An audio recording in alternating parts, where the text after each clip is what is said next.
What's on here? I don't know. Pickle sauce. Hold on, let's look. I don't have pickle, do I? Yeah, you do. I can see on this side.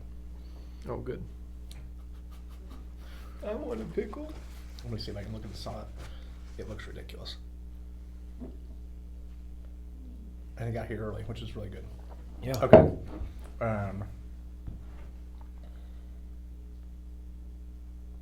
You're still not talking about you and Megan?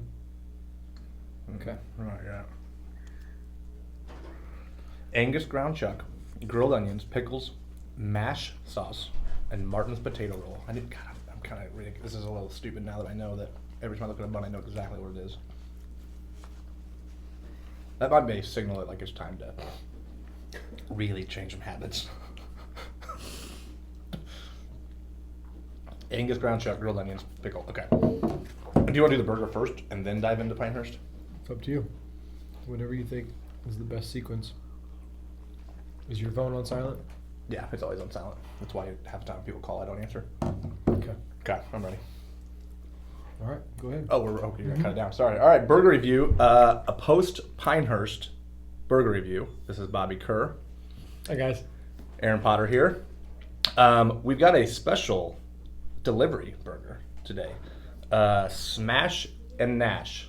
Not good for lisps. Smash-N-Nash. It is a ghost kitchen inside of 3rd Street Social. Only available on DoorDash, not Grubhub, because I looked there first. DoorDash. Angus beef, cheese, mash sauce, grilled onions, and pickle. Sounds pretty awesome. Yeah. Here's the mash sauce. Very similar Chick-fil-A sauce, we've been told. Yeah, I think so. So we're going to dive in this thing in a second, but we want to kind of just wrap up our Pinehurst experience. The match.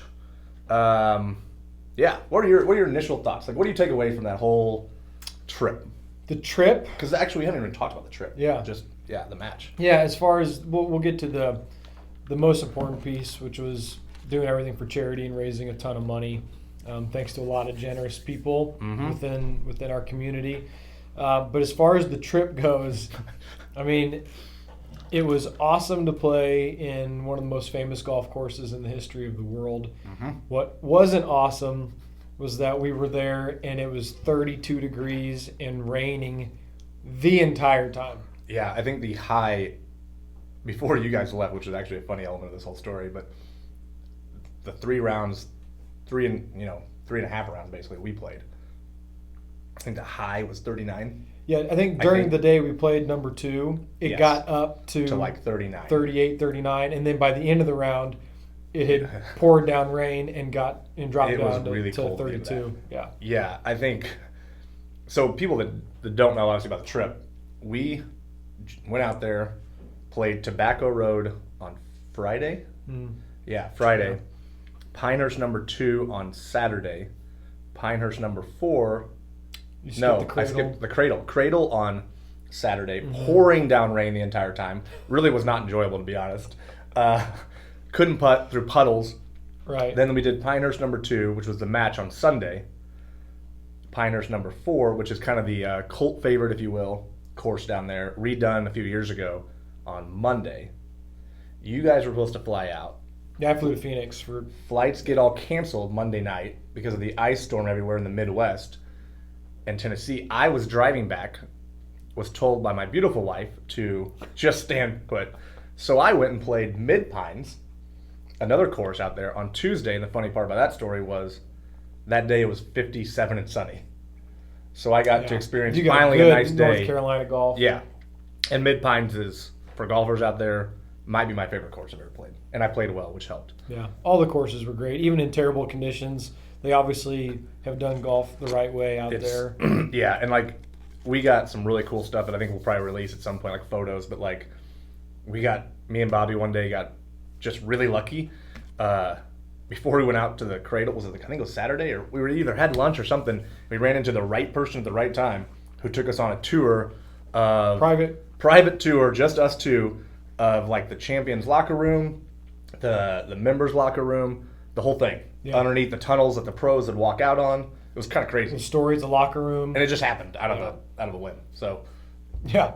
I mean, yeah. What was that guy's name? Chris, right? Is that his name? Chris? Sure. Yeah, I think it was Chris. Hey, shout out to Chris. Shout out to Chris at Pinehurst. the locker room attendant. He was awesome. We didn't even talk about the trip out there.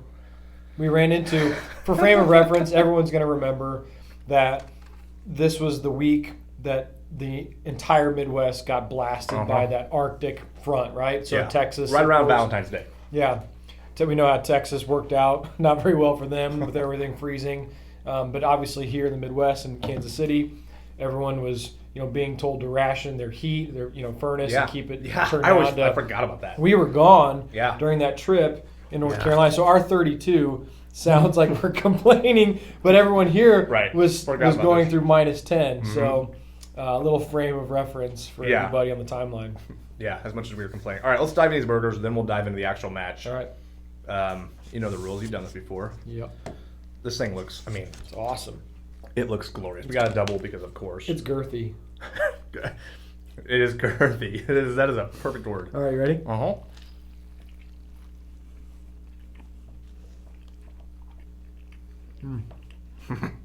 Didn't disappoint. No.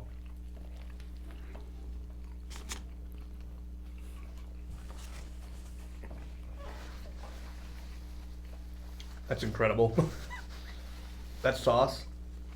I didn't even put any on that bite. There's sauce on it. Oh, You're supposed to be. Well, mine has. I don't know. Excellent. Oh, mine does too.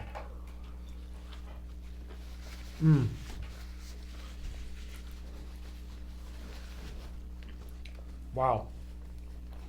You know what? We're going to change it up. First time in history. I'm going to go first. Okay. Losers first. Oh. Losers first. We'll get to that in a minute. Nice. This is really good. I was a little worried about, delivery. Dude, the bun. 30 minutes after cooked. This thing is awesome. Yes, it is. 9.1. Wow. Really, really good. Yeah. And it doesn't taste. I was also concerned about tasting like a Third Street Social Burger. It's not. It tastes like you got from an old school pull up drive in burger place in like Lexington, Missouri that's been there for like 80 years. It's so good. This is really almost a perfect burger. Winner's second. Yeah. Yes. Champion second. Yeah. I will go. I mean, I don't have any complaints. Neither do I. I'll say 9.3. Yeah. I mean, I think that's a very fair score. I don't even know what could get it to a 10. So there are no 10s, much like anything. Because how do you rate a 10? That's what I'm saying. But if I had one slight thing to pick,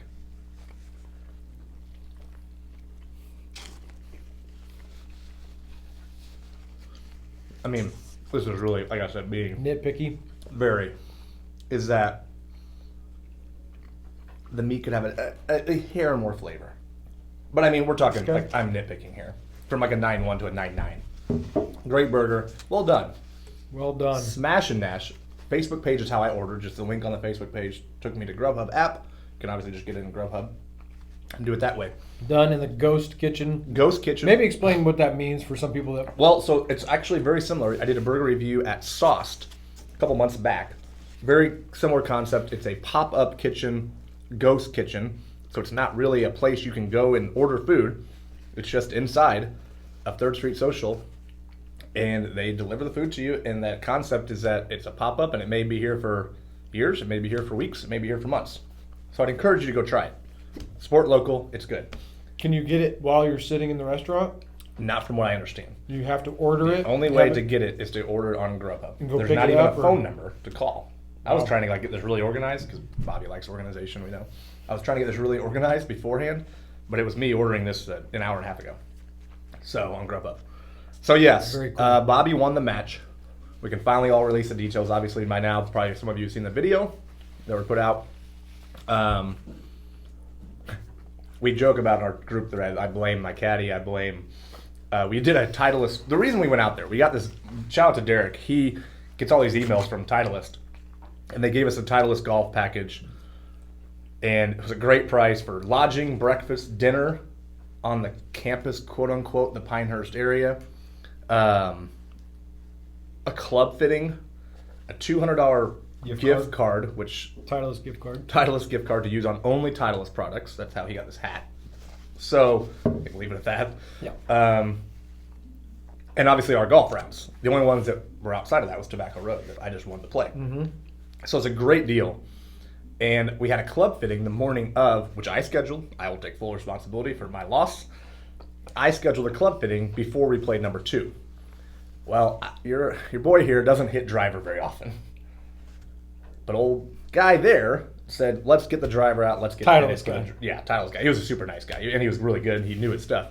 He said, let's get the driver fixed. I went on the range, and he said, swing harder, swing harder. I felt like Bryson for a moment.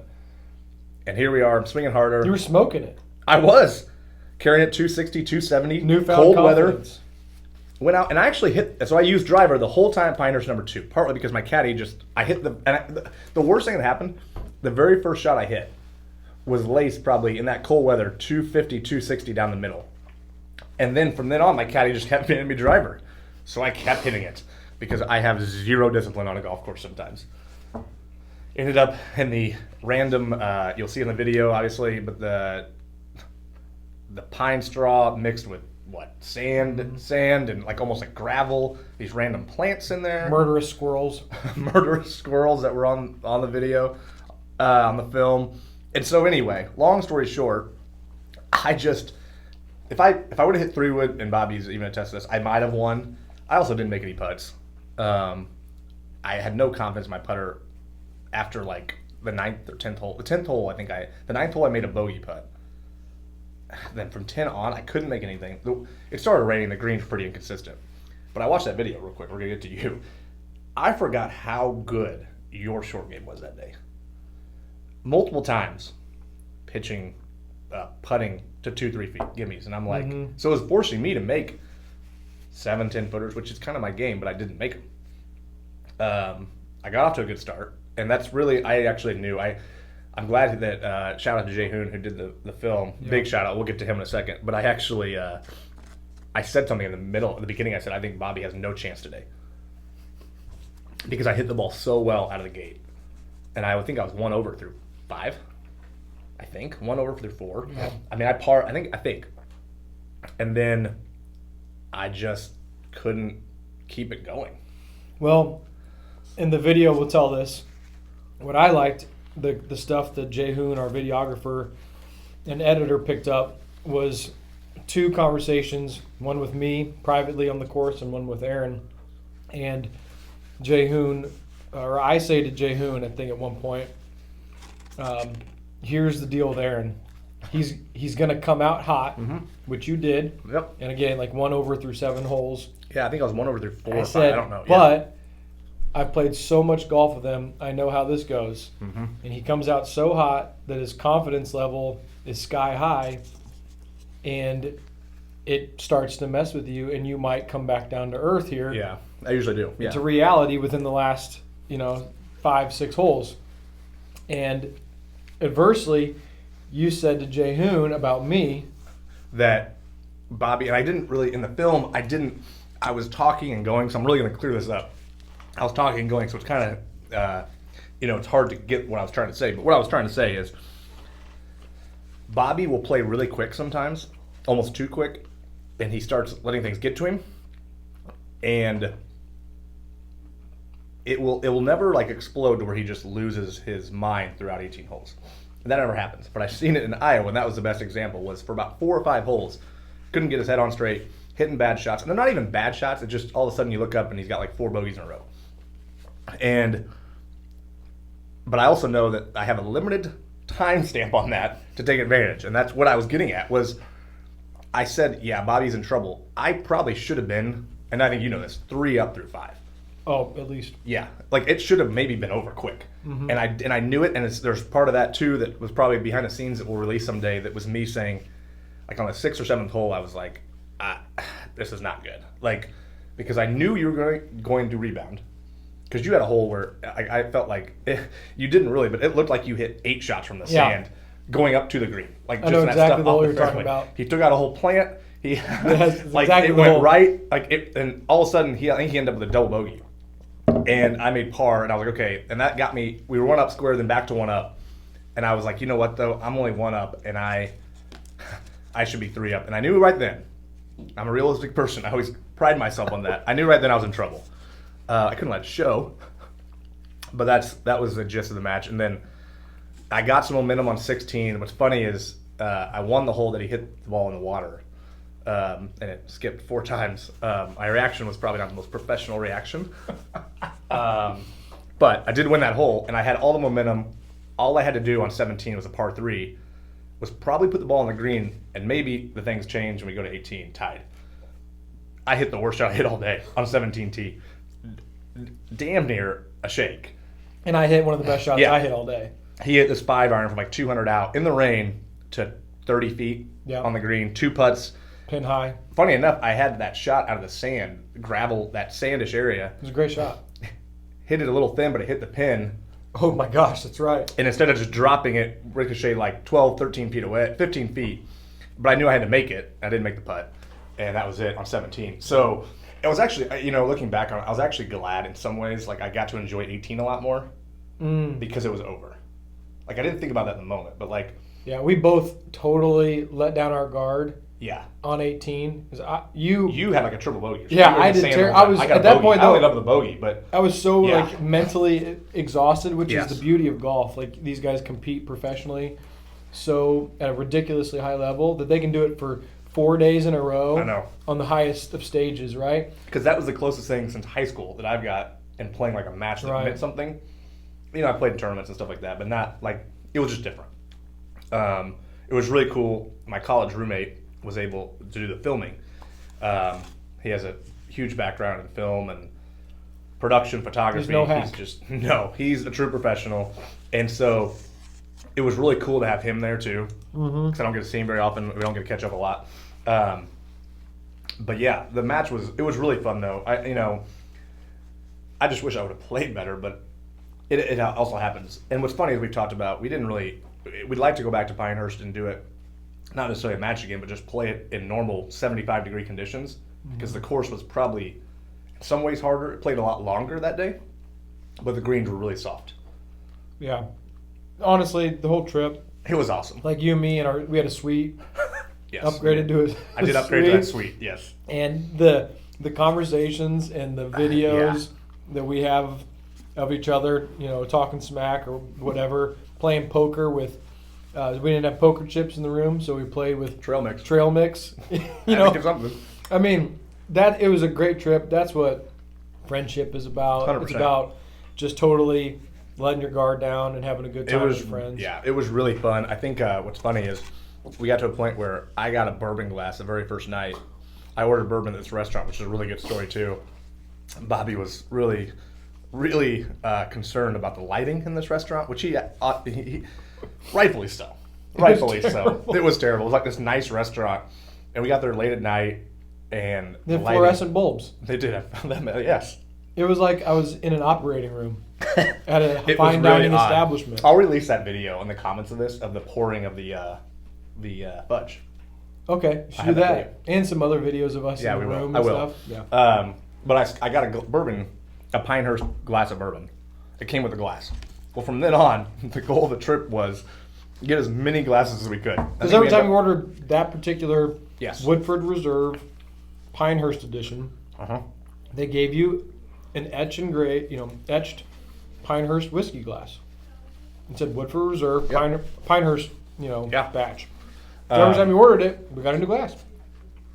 We got a few. Yeah. We did have a few. We may have come home with a set each. Yeah, we did. Which are still sitting on my open shelving. I got 2 in my office right now. Perfect. Anything else anything else like I'm trying to think of like in that match or the trip or I would highly encourage any golfer to go to Pinehurst. Yeah, it was beautiful. Um, Thomas. that is real quick. So Bobby did his research. I did not think Bobby would do his research. I had done my research and I knew that Thomas was the caddy to get. You didn't think that like the world's most organized I person know. would do his research? I thought that no, I didn't. I thought you might miss something. Little did I know you did not. So I had this plan to get Thomas. He had caddy for Tiger Woods. He caddied for a lot of presidents. Was it? Do you know? It was HW. Well, yeah. Okay. Bush won. Yeah. So I had this plan to get Thomas, and what's funny is I was going to call the night before, like 5 o'clock the night before. We got stuck in a storm. We got stuck. Is that when you called? Was then? No, you called when we got. It was Pinehurst. Yeah, when we were at Pinehurst. I meant the night before the match. Oh, okay. I'm literally in the bathroom. It was the first thing I did. Shower. I get out, and this is what I'm told. I got Thomas tomorrow for us for the caddy. I said, oh, great. Cool. He's in a caddy for both of us. We're good to go. Got what I want. That night, we went to dinner, and things changed to we had some, funny, I need to tell you something else I thought of just now. But me and Derek decided to be on a team against Eric, the other guy, and Derek against Bobby.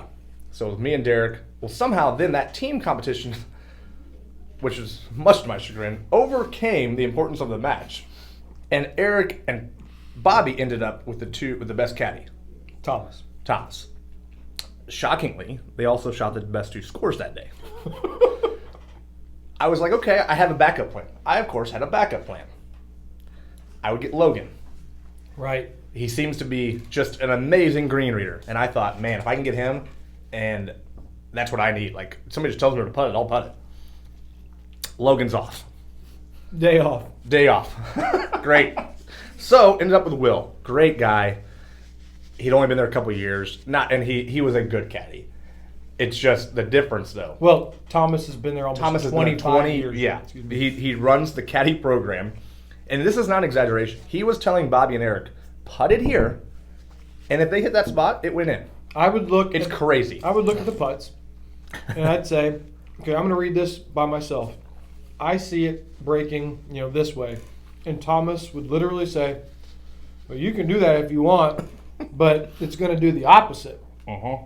And so I'm smart enough to realize that I'm the dummy in this situation. Uh-huh.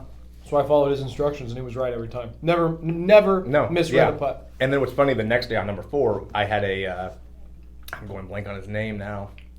His older buddy. Who'd also been there like 18 or 20 years. Yep. And the caddy, and he was phenomenal. And I shot 79 or 80 number 4 and played well. And actually, I was like 4 over through like 6, and then just completely rallied and was like 2 or 3 over the rest of the day. Mm-hmm. But he was a great caddy too. I mean, they were all good, and it's really fun. The caddy experience is one that I took away from it. It's really hard to go play now on a course you don't know without a caddy, which is really a first world problem here. Oh, absolutely. It was the first time ever having a caddy uh-huh. and experiencing that. And it's not about somebody carrying your clubs. It's about having a team member to coach you on the course throughout uh-huh. the course, and they're compensated as such, And so it's just a special thing. It is real funny. A couple people asked me, were there any side wagers going on? I got access this morning by somebody. Was there any side wagers? What's funny enough, there really wasn't. Just aside from the snake chain. So anybody out there, the chain was given to me as a gift. Big gold chain. That Bobby's wearing in some of the video. I have it on, probably looking irritated. I was given that chain as a gift, and it turned into our kind of the group we play with. And anybody I play with, it's called the 3-putt chain. Anytime you get a 3-putt, you tally it up, you put the chain on until the next person gets it. There's usually some money involved in the back end. Yep. It makes the game a lot of fun. And at some point when I do my future life, do a golf vlog and do that for my living, or I don't know, a secondary supplemental income, that chain will be the middle of that. That'll be the spot. For sure. Anything else? No, man. It was a special time. It was awesome. We've been able to raise Thanks for doing it. Yeah. Thank you. Yeah, it was so much fun, and I'm sure there'll be stuff in the future. I've got a couple ideas for some Lakewood stuff and other places. So, yeah. Thanks to everybody who donated and helped. That's a huge part, obviously. Answering the call, it's been a really special thing. Yeah, I think we're gonna hit our goal or come very close. So, thank you to everybody who's donated. Thank you for everybody who supported it. Huge shout out to Jay Hoon. He made this even better than my expectations were. 100%. And also big shout out to Pinehurst, the resort, all the staff. They they allowed us to do it. Yeah, the way they checked in, they allowed us on the course with the camera film crew. It was a not normal experience for us or for them. So if anybody there at Pinehurst #2 or at the resort is able to watch this, thank you very much. Everyone was so accommodating, from Chris in the locker room to people working in the pro shop, Everybody. to Thomas, Breakfast, to Will, like, the wait service staff, was crazy good. the people taking care of the rooms. It was just a first-class experience. Yeah. Well said. Yep. All right, we'll wrap it up. All right. See you guys. Take care, guys. Good deal.